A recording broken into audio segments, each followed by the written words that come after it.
Apa sih dampak dari kedatangan pemilik baru Manchester United? Kebijakan transfer pasti berubah, tetapi apakah pemilik baru akan makin pelit atau spending habis-habisan dalam belanja pemain?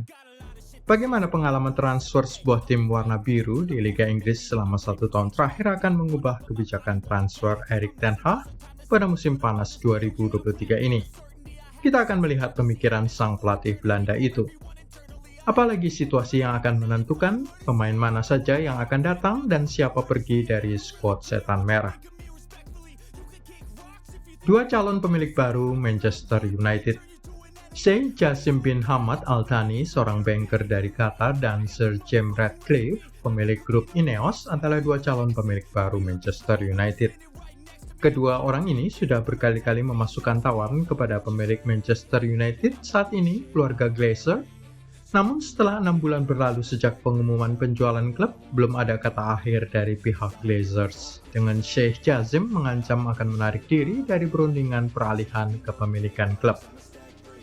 Jika salah satu dari keduanya akhirnya masuk, bagaimana pengaruhnya terhadap kebijakan transfer?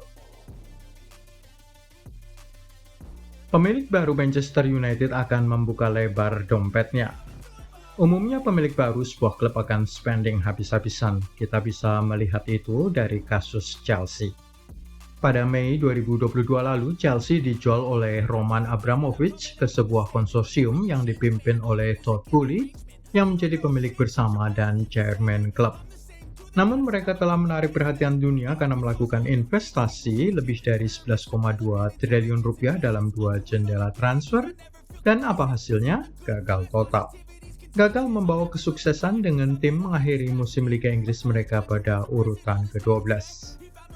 Apa dampak dari kegagalan tim biru kota London itu bagi kebijakan transfer Erik ten Hag? Erik ten Hag diprediksi tidak akan merekrut pemain bintang. Manchester United hanya berhasil mendapatkan 1 trofi saja, Piala Liga atau EFL Cup, selama musim pertama Erik ten Hag di Old Trafford. Mereka gagal meraih trofi kedua setelah ditaklukkan oleh tetangganya Manchester City di final Piala FA.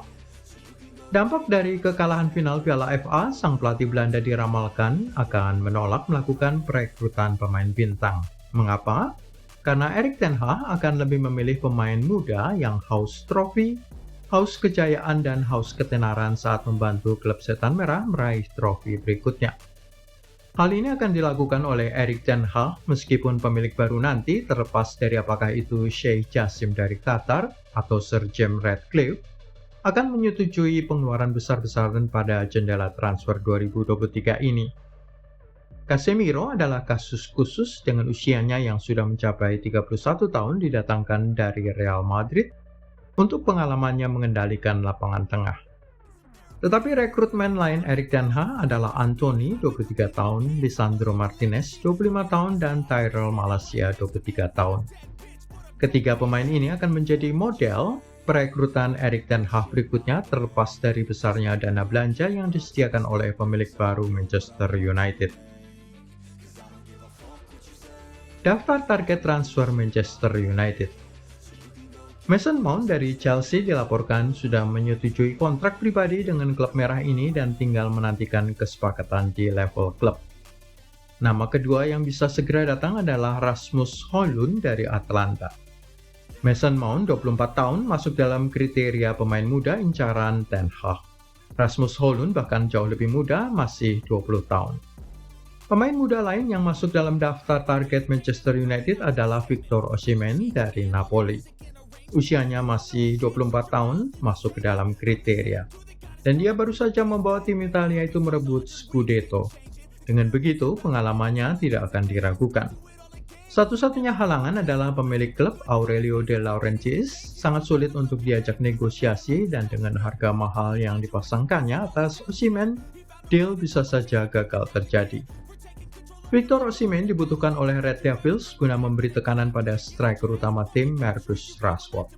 Dengan adanya tekanan tambahan, Rashford akan tampil lebih baik lagi. Saat ini, sang penyerang Inggris itu memiliki 30 gol atas namanya, 2 kali lipat lebih banyak daripada pemain lain.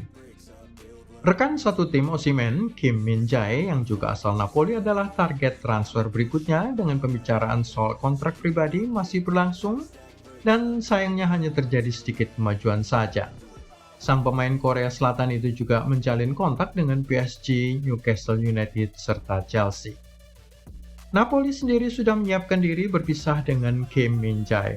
Hal ini bisa disimpulkan setelah mereka memantau Kevin Danso dari klub Prancis Lens, David Henko asal Fiorentina dan duet pasangan di Bundesliga, Hiroki Ito asal Stuttgart serta Ko Itakura yang bermain bagi Borussia Mönchengladbach.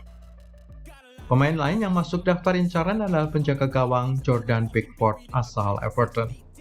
Opsi kiper akan menjadi salah satu kekhawatiran Erik ten Hag setelah pembicaraan kontrak baru dengan David De Gea macet.